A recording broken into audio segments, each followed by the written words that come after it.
Welcome back to the channel. I got a really good score. I was messaging this guy for a couple days. He put it up on the old Facebook marketplace. 40 bucks, a bunch of flux, a bunch of bronze. This is probably at least 30 bucks worth of bronze. At least a packet of two at like 90 bucks a piece. A giant thing of nickel silver, which I've never heard of really or used. It's kind of explained to me, use the bronze flux. It goes on like bronze, but it's a little more watery, almost like silver. I don't know, I guess I'll play with it. A giant half-full tub of gas flux, bronze brazing flux. It's normal stuff I use, but I usually use it in this little teeny tub. Then a mostly full tub of bronze, an unopened silver, a really old but mostly full silver. So I got a lot of stuff from the breadwinner sale when he was closing, going to business. A lot of stuff that I already saw and passed on back when I was broke. I think I spent $350 or $4. I think I owe Tony some money. He made me take a bunch of stuff at the end I didn't have money for. So this is more stuff. So we got good deals on it. He passed them on to me, so we lost money. This whole box of stuff, this box of stuff, another box of stuff. And I barely went through it. I'm excited because I was messaging him. I'm like, yeah, I want that stuff. What else you got? And he had some big stuff he was trying to sell. I'm like, no, I want little stuff. I want braze-ons and cool stuff. I was like, oh, I got some. I'll throw them in. He also mentioned he had a bunch of hole saws, which I think are in one of these boxes. They have them on eBay for $100. I think these hole saws are about $20 to $40 a piece. So it's several $100s of hole saws. And he said, I'll get them to you for $60. So we do $100. Then I got there, he's like, I got braze-ons, I got arbor bits, I got tubes, I got stuff. So I just kept buying. I bought almost everything he had, but not quite. I rounded money. I brought about 246 bucks with me. We got about 250. I'm like, 246 is all I got. Let's look at some of this cool stuff and get it out of the way. Crazy oversized 29er head tube. Crazy 44 mil machine. I think this is like a Para Machineworks one. I'll look at the prices after this, but I think these things are like 40 or 50 bucks. Got that. I'll probably never use it. I'll probably put it up for sale, see if anybody else wants it. Or maybe I'll build a crazy 29er style bike, but do it all ridiculous. We've got some other tubes. So this says Nova 858.8.5. So this is a chunk. This is a real long chunk of a giant oversized, probably down tube or a top tube. Can I do anything with it? I do not know. I do not know. Maybe. Make some weird gusset, or he built his little kids a couple of like squishy bikes and balance bikes and things. Maybe stuff from that. This will probably go into my scrap bin because what you gonna do? Here is a tube, Columbus Spirit seat tube, 31.7. So seat tube means it's gonna be thin on one side, this side, and thicker on the other. So this side's thicker to be Philip braze or TIG weld to the bottom bracket. This side's thinner, so I got the butt marked for your seat post to go into. Shouldn't be a butt on this side though. This is real weird. But luckily, old Tony at Framebuilding Supply, he has all the dimensions for these tubes up on his website. So it says where the butts are, it says what their thicknesses are, has the price. But a nice Spirit tube, and put this down with my. And this one's, 31.7, so double oversized for a seat tube. I'll probably never use it. Maybe. A Nova 858. It's 858, it's probably a top tube or a down tube. Usually the top tubes are like 600 millimeters and down tubes are like 660 and a little longer. They need to be a little longer. It's also like double oversized, it's so big.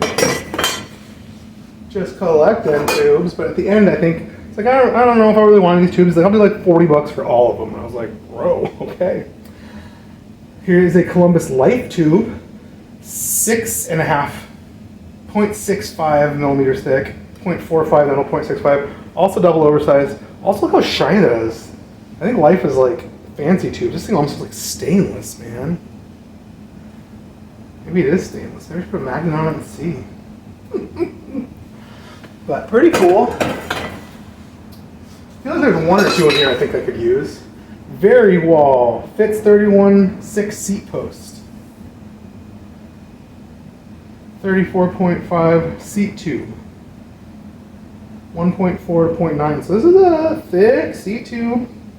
He must have got all these from the breadwinner sales. Dude, this is so thick down here. That's wild. 1.4 is like thicker than fork blades and stuff. It is like beefcake. But this size says the BB. Maybe the extra thickness is the top for TIG welding or something. Very weird. A lot of fillet brazing got real popular. Started doing tubes with external butts on the outside to make it extra thick because there's no seat lug to braze onto. So you get a little more meat to braze your top tube and your chain stays or seat stays and stuff onto it. Disc tube, down tube, 34.979, 665 millimeters. This is a beefcake. If I do some fillet braze bikes, I might use all of these as patch tubes just for fun. Here's another Nova 858. So Nova was a cool company that made cheaper stuff. It was actually totally good and fine. They carried all the Longshan Taiwanese dropouts and braze-ons and everything, and they were cheap, and they were here, and they were good, and they went out of business during COVID. And it was a shame. I used Nova on a couple of my own personal bikes. The one I just finished yesterday. Oh, I should show that off in a minute. I basically finished my bike. I need to do a couple braze-ons, clean up all the braze-ons. Anything else? And nothing else. And it's time to stick some dummy wheels in this thing and make sure it's sitting the way it's supposed to sit, and double check the math on my fork and get that fork cut and brazed. It'll be paint time. Alright, I think this is the last of the big tubes. Bike Fab Supply Velo Spec Pro Air Hardened Steel 34.9 969 650 millimeter. Long enough, 969. This is definitely like a down tube then, for an oversized. Honestly, I like building traditional classic style frames with nice chrome ore tubes. I don't know much about all these air hardened and fancy ridiculous things all the mountain bike guys are into. Oh, there's the one set that I grabbed. I was like, I'll just take these. And he's like, dude, I'll throw in the rest. He's like, $20. I'll throw in the rest of the other rest for another $20 or whatever. These are some Tongay Champion seat stay tubes, modern Tongay tubes. They're just seat stays made by Tongay. I don't know, they're weird. They're weird modern laser etching logo. I don't know how I feel about this modern Tongay stuff. I don't know if it's nice or not. I have a feeling it's not. We did all those Northern Lions, and Jeff used some Tongay down tubes. He had a bunch of vintage, good top tubes and stuff he used for decades. You know, he bought them decades and decades ago, and really stocked up and stuff on sale or cheap. He didn't have a bunch of down tubes. He did a bunch of down tubes, and a few of those Northern Lions cracked the down tube. I feel like whenever I get like a Soma or something brand new, it's all these Tongay tubes. Like, they're so soft, they push around so easy on the frame limit tail. Like, just don't know if I just got X. Here's a nice piece of chromo, ½ inch or something for making bridges and things. I really could have used this last week before I went to the steel yard and bought a 20-foot piece for $20 or something. I mean, it's still pretty cheap, but it's thick. That's what I use for my bridges. Thick, heavy boys. Yeah, let's get to it. So here's some PVC plumber's pipe with all this brass. Some of the brass is the 16th, some of it's the thicker 8th. It's good, I like them both. I use a lot of both. I don't know if you can see in the video. I don't think you can see it. I got a gun rack that I found here. I got all my brass in them. I'm going to stick these sweet tubes in for my brass. It's pretty cool. And yeah, this weird nickel silver stuff, which is, she kind of looks just like brass, a little lighter colored. I don't know.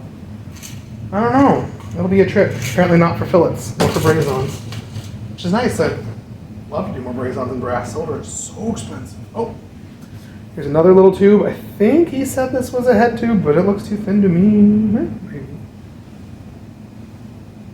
Check and see if there's a bite or anything. There's not. So this might be head tube. Head tubes, it seems like now all the head tubes are only coming like, in a length like this, which is barely big enough for like a 60 centimeter, 62 centimeter frame. And tubes used to come in so many more sizes. Now they kind of come in a generic one size fits kind of most. But they used to, and maybe they still, some of them do. You can just get like a full long head tube piece, which is the right outside diameter, right inside diameter, right thickness, the same thickness all the way. Like, yeah, this thing, I didn't ask him about this because I just got one from Bob Bantam. He's like, oh, I'll just throw that in. I was like, oh, cool. It's a little surface gauge scratch checker. So you can put it on your flat laminate table with your frame or fork on there and come in. I usually use it for checking tubes. Like we'll check the tube down by the bottom bracket shelf and come out to the head tube and check to make sure that the whole frame in heat or pull. Heat makes things move. There's no such thing as a good frame that's straight. If the frame's straight, it was welded in a jig, has a bunch of built-in stress it's trying to break. Good frames are free braze, just tacked in the jig and free braze so they can move. So your frames will be off just a little teeny tiny bit. No one can notice or tell. You can't tell while riding. I had a frame once I was riding for years and I finally checked the alignment on it. It was just some old beater bike I swapped a burrito for to a buddy. And the rear end was over like more than a quarter inch. Rode straight, hands free, no big deal. So, don't try and break your frames trying to make them straight. Yeah, we talked about these for a minute. These were cool. I thought they were like the Andy Newland's ones, but he's not. He said he had a friend who 3D printed these. So like weird, I think he said they're stainless. So they're weird stainless wishbones. So you do a little tube here up to your seat cluster, and then these are your chain stays going down to your dropouts. But there's a super wide one. He's like, dude, I'll throw them in for like $10, like whatever, just take them. I'm never gonna use them. He said he quit building frames years ago, and he's gonna start again. He's not. He's selling everything. So I got these weird things. Very weird, very cool. It looks super cool, like a track bike or something. I don't know. Andy Newland's makes something similar. If I can find a cool fork crown that kind of match, that'd be extra cool. Here is a roll. Who did he buy this from? He bought this from Framebuilding Supply. Wonder if there's a date. February 7th, 2023. Not that long ago. So it's a mostly used roll of the 80 grit emery cloth from 3M. I love this stuff. I swear it wears out a little too fast now.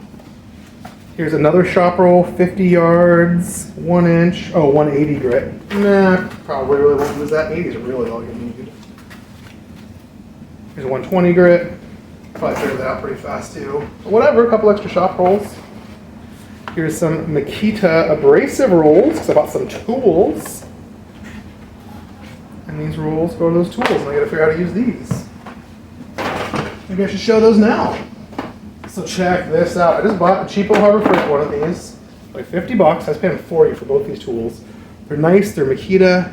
It's a belt sander. It is the narrowest little belts on this fat little head. I'm not really sure. I usually have a much wider belt. This thing is like old, man. Back when I really made Japan and good. But this is cool. I'll try it. I don't know, maybe sanding more mostly here. Sometimes you end up sanding right here. All this stuff's right here. But cool. Vintagey Makita belt sander. Very excited. I know that the freight one's not going to last long. Here is a cool Makita die grinder. I have a big giant one of these. It is so big, it's so heavy, it's so powerful and scary. Hopefully this one's a little more chill. It's vintage, it's much smaller, so it'll be easier to hold. It's got a different style thing, but it still takes the same 1/4 inch drive. It's a little grooved thing, so you can basically put this in, tighten this guy down, and then switch out these sandpaper rolls. They just sort of push down on this and it's kind of thread on a little bit, sort of cut their own threads, and then the friction of them spinning does them. I'm trying to use more. I usually just use this for cleaning up the inside of lugs, bottom bracket, sockets, anything that's just too tight for the tube to fit in. To clean these to get them just right. But a lot of guys use these to clean up their dropouts where they meet the tubes and clean up all their brass, which is so scary. I was trying to use the Dremel a little bit on this frame. I was digging in a couple places. I'm like, oh. But this might be just the ticket. There is, I think, Bike Fab Supply is stocking this stuff now, but I also just get it like Harbor Freight and I was getting it online places. Got a bunch of little cones, some big cones, some real big cones, sandpaper rolls.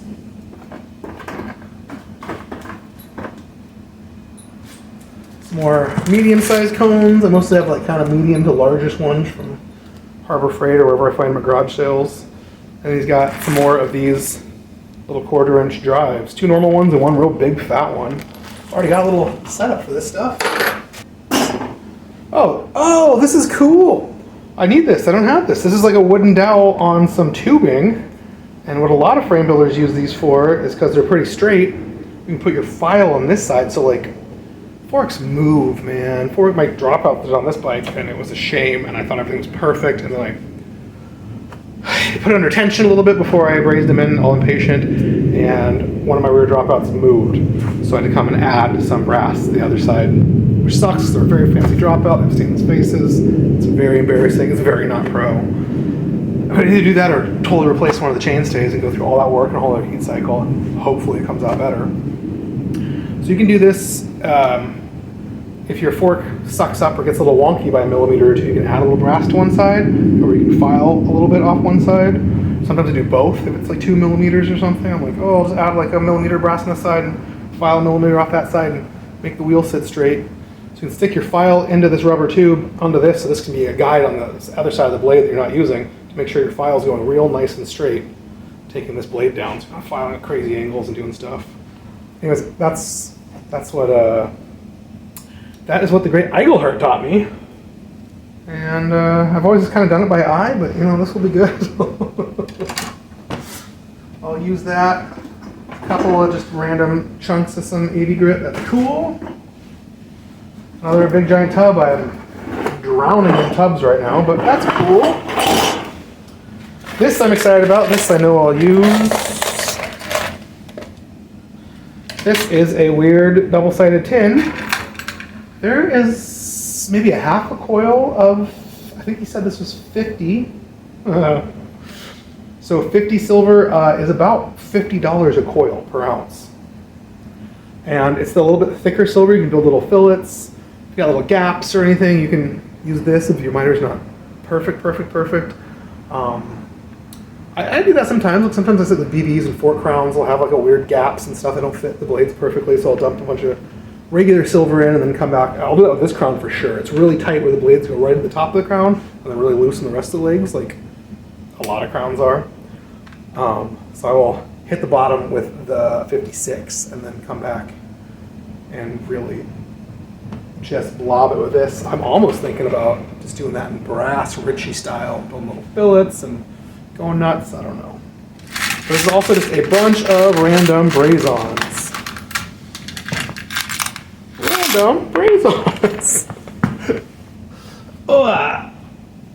You know, I'm just starting over. I have nothing. There's a lot of stuff I probably won't use, but also it's good stuff. So some of this is a lot of frame builder supply stuff.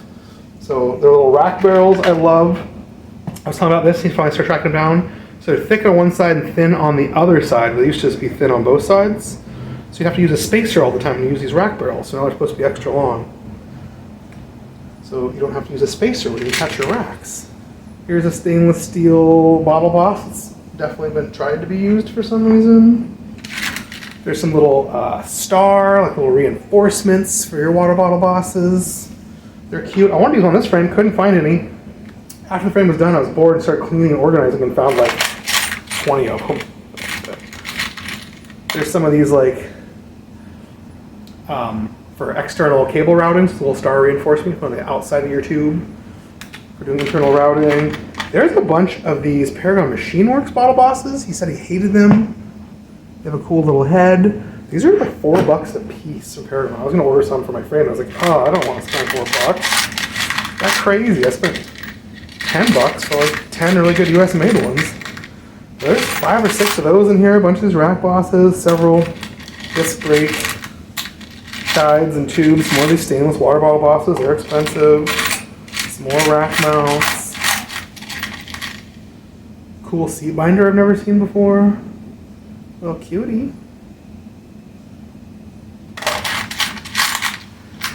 some braze-ons, man. It's gotta be, I mean, some of the stuff's expensive. There's gotta be 50 or 60 bucks worth of just braze-ons. And that little coil of silver, that's hot.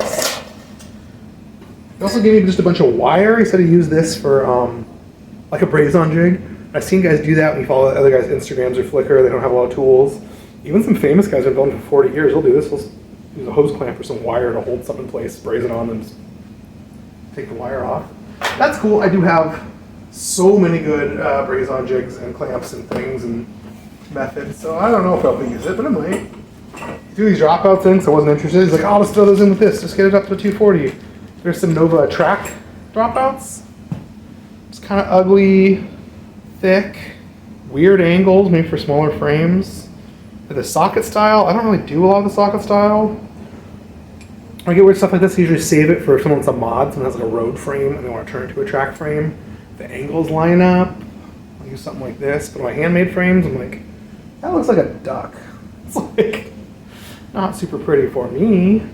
And sometimes a lot of, frames with broken dropouts have these plug style ones, so it's good to have something that lines right up and fits right in. This is the box of hole saws, and you throw all these arbors in. These arbors are like $20 a piece. So this clamps in your drill press, and it's got a threaded dude on it for threading into the hole saw. So now I can use this to miter some tubes. Yeah, DeWalt. I think the Lexan ones are the ones I used to use because they're only 10 or 20 bucks.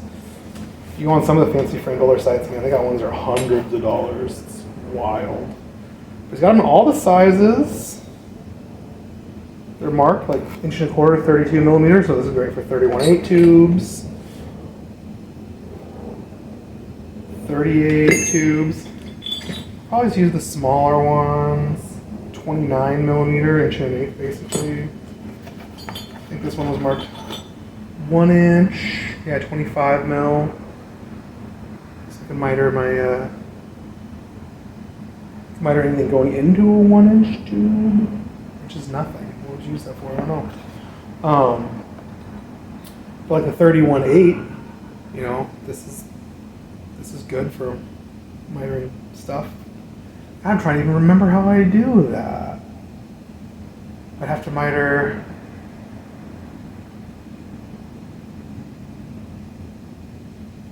I don't know, down tube to down tube to seat tube. I use the 31/8. Head tubes are 36 mil, so I'd probably use this 35 mil one. And miter the top tube and the down tube, where it goes into the head tube. And then just hit it with a little bit of filing and stuff. If you have a real machine, you can set this stuff up to miter correctly. I always miter it a couple millimeters out, really eyeball it, hold it up and fit, and just hand file the last little bit. But really, I barely ever did this. Mark Belladonna, who was my partner at Northern Cycles, he was getting really into this, because he's getting tennis elbow from all this filing and hacksawing. So he was really into that because we were making so many bikes, especially we were doing like some batches of 10 at a time of a Northern Click-A-Tat, which is probably the best bike ever made ever. They can get anywhere. We made like 50 or 60 of them. Just go buy. I heard there was one for sale on eBay, and some guy was asking about it. Like, go buy it right now. What are you talking about? Like, oh my god. These Click-A-Tat passes were perfect bikes. They were Columbus Chromore tubes, so they're 9.6 or 9.8. And I was like, it's too heavy. I ride a 7.4. No, you don't. You've never ridden a bike with 7.4 tubes. That's outrageously expensive stuff that gets beat to shit and breaks immediately. Click-A-Tat pass was perfect. All Columbus, the Columbus Chromore chainstays, which I love, and they discontinued. Very sad about them. Have to buy Zona stuff, which is double the price. Hopefully rides is nice. Because I love me a stiff oval chainstay. Everyone's like, you can't get stiff oval chainstays. You gotta use round. And then you have tire clearance issues and bottom bracket issues. And I like me a stiff oval so I can fit fat tires for rando stuff in a regular road bottom bracket with regular narrow road cranks, like that low Q factor. It was like, it doesn't matter, you just go really wide, just use a really wide crank. I'm like, I don't want to be riding my bike bow-legged, that's ridiculous. It's mountain bike guy stuff. But I digress. And then the last box is just junk tubing. So we got some more just 1/2 inch little bridge tubing, some little chunks of stays you can use for bridges or bending or practicing or cutting your own spacer or butterfly out of. Here's some weird black tubing. I don't know what this is. I've never ordered tubes in black. I don't know if it's high quality, but this would be really nice for doing Honjo fenders. I really like, the fender stays are kind of a V, and they add tension when you tighten it on the frame, so I always put a little tube on my fender stay, bend it so they go V, and then they come more into a U shape, so they touch nice and flat against the dropout where the eyelet is. So I haven't had a little piece of tubing for that in a while. So this way I can hold one side of the hand, put it on the other side, and go, meow. Just give it a couple degrees, make everything kiss, make everything real nice.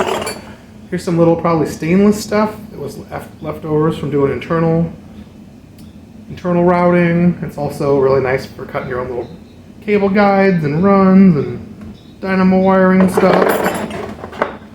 So just scraps, and scraps come in real handy for lots of stuff. I'm real lucky. I started again, the guy from Destroy Bikes, makes like crazy BMX-y style fixed geary things, and they're real popular. He gave me just a box of scrap junk. I'm like, I don't really need that, and then it's come in so handy. I've needed it constantly to test benders or test tubes. To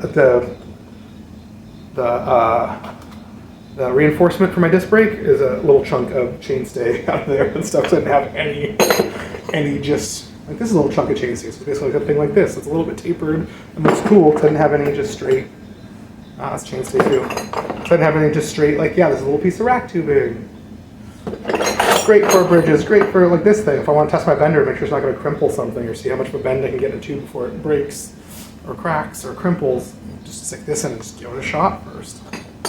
So that is super fun. I think I'm going to pull these out for tools. And the rest will go in this labyrinth of junk. But anyways, I got this cool frame builder score. I had to share it off. Another person commented I need to get a real mic. I know I need to get a real mic. I don't want one. I don't want to deal with it. I watched a couple of videos on YouTube about really good low quality mics, and one of them was a guy who's had like the best mics for like $15, and so he uses them all the time, and they're like, 9 out of 10. And he has all these like $100 mics, $500 mics. So this one's great. We use it all the time. It's corded. That's why it's great. You have to worry about batteries. You have to do stuff. They make a double version of it, so if I want to do interviews, I can buy that for like $25. All the shipping was slow on them, so they're all like straight from China. So I got one off eBay that was used, whatever that means. Looks brand new in the box. Had 75 of them. It was the last one, so whatever that means. But it was $9, so it was going to be really fast shipping, so I ordered that. So I will have a dumb cord and a little mic, and maybe the sound will be a lot better in the future. And I will order one of those double ones for next time I'm going to do an interview with somebody. Because, yeah, I did that one cool shop interview with Tomcat, and the sound was the worst. There's also some mics that seem pretty okay that are the cordless ones. But then they have little batteries in them, and if the battery dies, you don't know, and your sound just doesn't record. That's dumb, too. But I might get some of those, too. We'll see. But anyways, thanks for watching my latest frame builder score. Spending my rent money on frame builder stuff. If you want to buy anything from me, now's a great time. Rent's due in like 3 days. I got zero dough. I'm gonna probably spend most of the day actually finding stuff for sale and putting it up and hoping somebody buys something. This guy also had a Alex Medea chainstay mitering jig. I just bought one of those. I'll probably never use it. And he put it up for sale. It was only up for like a week and it sold. So he wanted more than I was thinking to ask. I asked like $350, and he was asking like $385 or something. So I'm gonna put that up for sale. Got me some quick rent money.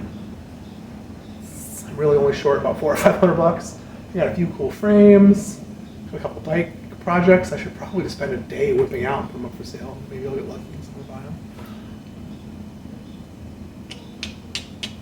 Anyways, more scores and more projects and more cool stuff coming soon. So thanks for watching. But actually, before we go, I'm going to show off my frame a little bit. This guy's basically done. I have to put stainless faces on the dropouts. It's been sitting in the water soaking all day. Went to the day off. I put double pump pegs, French style, on the down tube.